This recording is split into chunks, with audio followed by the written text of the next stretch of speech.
Hi, I'm David Fuller from the Eyes on the Sky video series. Let's look at another aspect of stargazing basics, this time magnitudes of various objects. Now, the word magnitude is just a fancy way to describe the difference in brightness of objects we see in the night sky. And it's not too hard to learn how it works, but let's start with some history. The Greek astronomer Hipparchus developed the magnitude scale back in the 2nd century BC, when he assigned the brightest stars a magnitude of 1 and the dimmest stars that of 6, the in-between stars 2, 3, 4, and 5 magnitude assigned according to their various brightnesses. Using a logarithmic scale, he assumed that the difference in brightness of stars was 2.512 times brighter than the next dimmest one. Taken across that full 6 magnitude scale, that meant that the brightest stars, the first magnitude ones, were 100 times brighter than the dimmest, or the 6th magnitude ones. It also allows for a fairly easy way to determine other brightness differences. The difference from 1st to 3rd magnitude is 6.3 times, 1st to 4th, 15.8, 1st to 5th, about 40 times.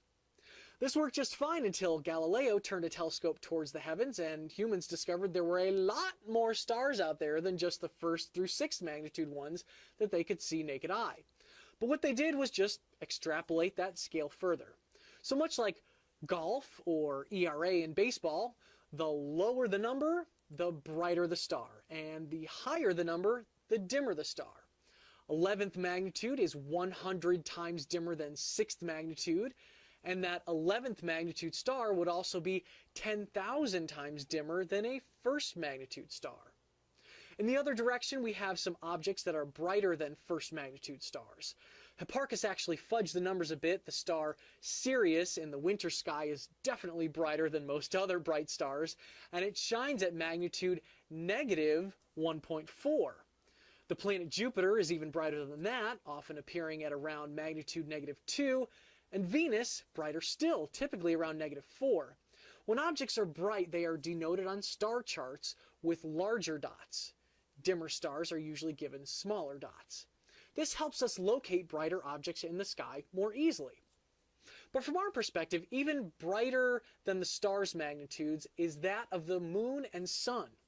The full moon in the night sky shines at magnitude negative 12.7 and the sun at magnitude negative 26.7. Those are both really bright compared to starlight, but also a huge difference even between themselves, as the sun is 400,000 times brighter than the full moon. Now, everything we have discussed has been visual magnitude, meaning how bright or dim objects appear from our location right here on Earth. Now, another concept that you may run across is absolute magnitude, used by astronomers to compare the relative brightness of objects when placed the same distance. But that's a little more complex than what we need to know for simple stargazing purposes.